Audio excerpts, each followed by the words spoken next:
Minnesota. Land of 10,000 lakes, limitless fishing opportunities.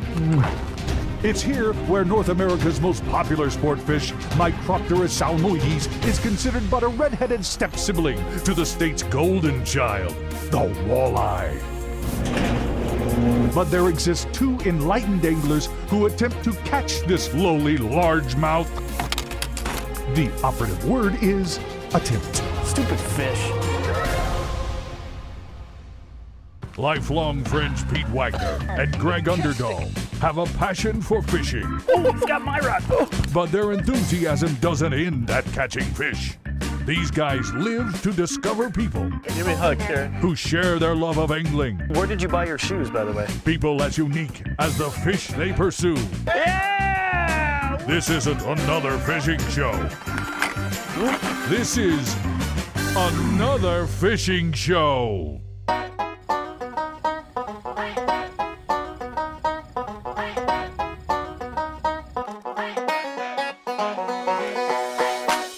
Pete's Garage, it's our home base. We always get together in the garage, have a little powwow. We try and come up with a plan, and generally our plans are filled with missteps. I have no idea what's really in southern Minnesota because I recently moved. But there's one lake that I had fished before, and it's called Laura Lake. Laura has tons of potential, and we've seen evidence of good tournaments out there. I love this lake because it's full of vegetation. To me, it just looks like it's bass heaven. We could go to Laura and then shoot north from there, but the problem with Laura is it's a good 45 minutes from another lake. Pete wanted to fish Jefferson Lake. Jefferson's probably one of the best bass lakes in southern Minnesota, other than Washington. And I was kind of like, well, Jefferson, I didn't have much experience on Jefferson, so I wanted to see really more of what was going on at Laura. If we go to Jefferson, we're 5 miles from Washington, Right. and 5 miles from Madison. Right. Plus we have 3 Jeffersons and German, which is attached to it, which are all good bass lakes. Let's start on Jefferson. If we don't see any action in 2 or 3 hours, we weren't going to be afraid to jump to another lake. In the end, we decided to go to Jefferson. So let's rock this world. What's the worst that could go wrong? Let's tear them up. We head out to Jefferson that morning, knowing that Jefferson is an overlooked lake. Even though it's one of the most popular bass lakes in Minnesota, there's still more people fishing walleye there. If these guys want to go catch walleye all day on my bass lake, help yourselves, guys. Today, we're going to catch some bass. I'm ready to tear into one of those suckers today, I'll tell you what. The GPS has Middle Jefferson marked. I see it approaching on my GPS, and I'm getting excited. And my car had been doing this sort of funny hitch. I kind of noticed like a hitch. So close to Jefferson. I'm 200 yards out now. Then I feel another hitch.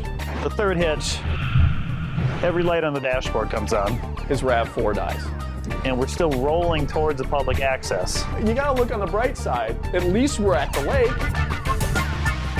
So my vehicle is dead.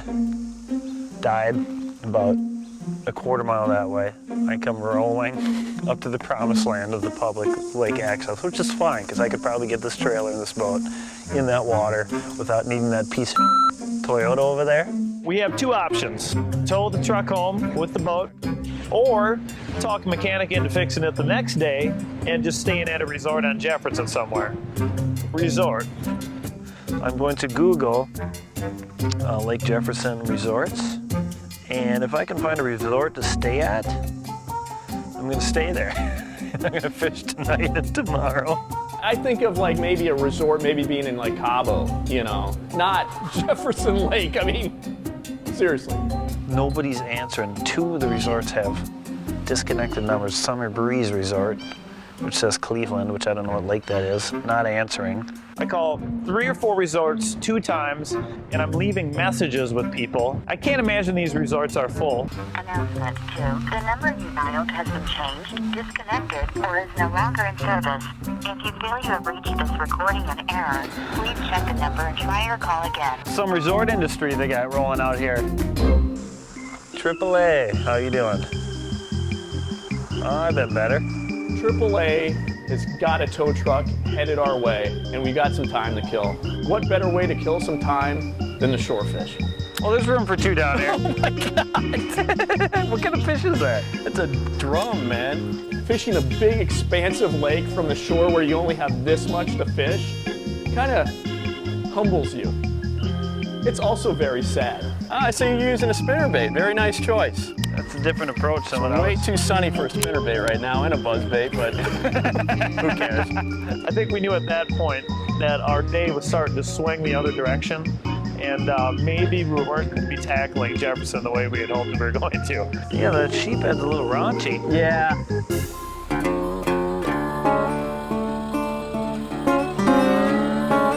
Lo and behold, the tow truck arrives. And it's Gene from Bud's Towing Service. Your bud? Gene.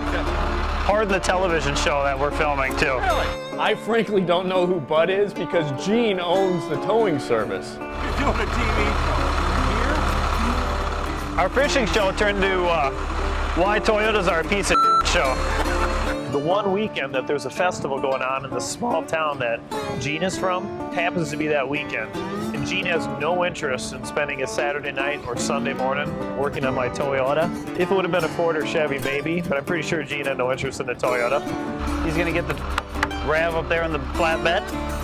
We're gonna hook the Alumacraft Lunker 16SS, that hitch right there. Our saving grace for salvaging this day is getting the car dropped off at the mechanic, getting the boat dropped off at my house, sending the tow truck driver on his way, getting that boat hooked up to Greg's car. Pete lives near a lake called St. Olaf Lake. He's 2 miles away from it. We still have some time. I gotta go secure the boat down.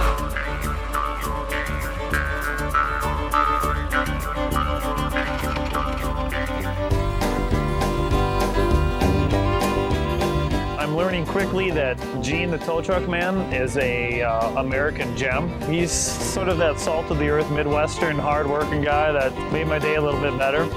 So have you ever picked up 2 guys with a broke down vehicle that were filming a fishing show that might never actually make air? Never. It's got to be kind of weird for him. He pulls up and here's guys like trying to shoot a show and he's in it. You ever watch any fishing shows? Yeah, different ones like when Babe Winkleman was on. You ever see him break down? No, I never did. I don't think his sponsors let him. Our sponsors do. We drop off the RAV4 at a local mechanic in New Richland. That's where Pete lives. Gene's got to take us back to my house. He brings us all the way back to the farmhouse. We unhook the boat. Next time I'm in Kilkenny, I'll stop, say hi. See you later. Our savior is Greg's pickup is still sitting at the house, so we see an opening to maybe do some fishing the rest of the night. What do we got, Pete? We got an hour? Yeah, what time is it? You got a clock? It is about 7:30. St. Olaf Lake is going to be the place where we redeem ourselves. I'm predicting that we will catch 5 fish. We are rushing. Drop the boat in. Anyone got a champagne bottle to break over the sucker? We head right to my favorite spot. You can see this lake is round. So what we're gonna do is we're gonna fish around it. There's a log in the backside of St. Olaf Lake. It's really the only significant piece of timber in the entire lake. I'm still getting my headphones on and getting the camera set up. And I'll tell you one thing about Pete, he's kind of new to this whole video production thing, okay? In order to get the best stuff on camera, you have to be patient. He starts making casts while I'm not even ready. And what happens on his first cast? Fish on.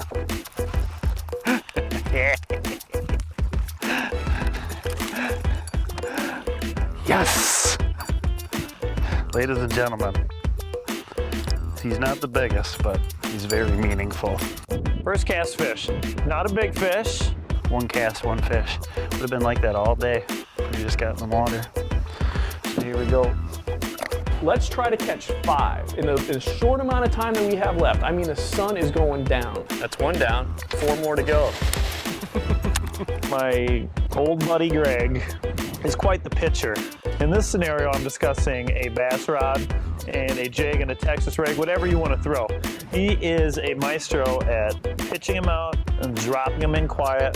There's. Pete, that was a. You gotta give him a second, huh? That was a.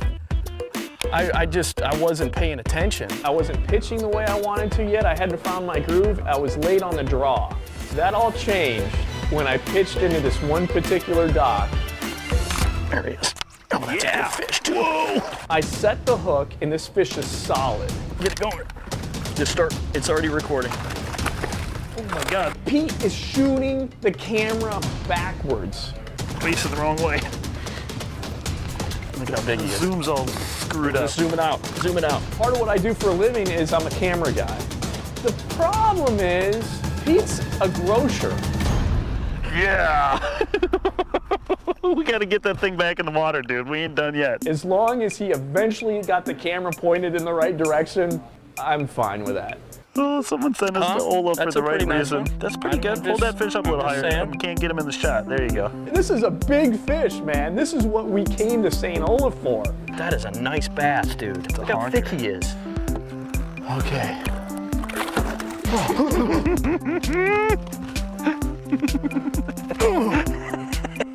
Oh, God, I love that. A combination of alcohol and riding for an hour with Gene.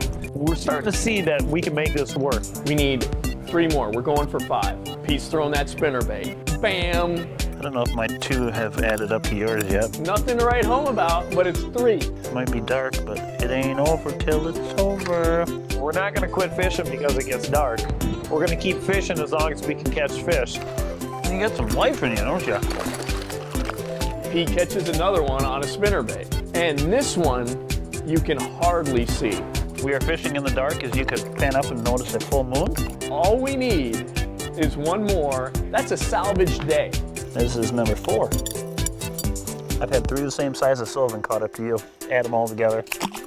It's so dark. Really, you shouldn't even be fishing at this point. Pete catches the 5th fish. Ladies and gentlemen, bass number 5. The footage associated with this fish isn't footage. Pete, I can't see you at all, but people are just gonna have to believe that there's a bass there. Is there moonlight reflecting? Oh yeah, I kind of see. Do we really need to be able to see the fish? At least there's audio. I wish you guys could see those fish, but we just hammered it. Well, that's 5, buddy. There he goes. Nice work. We caught fish number 5. Mission accomplished. It was a day of redemption.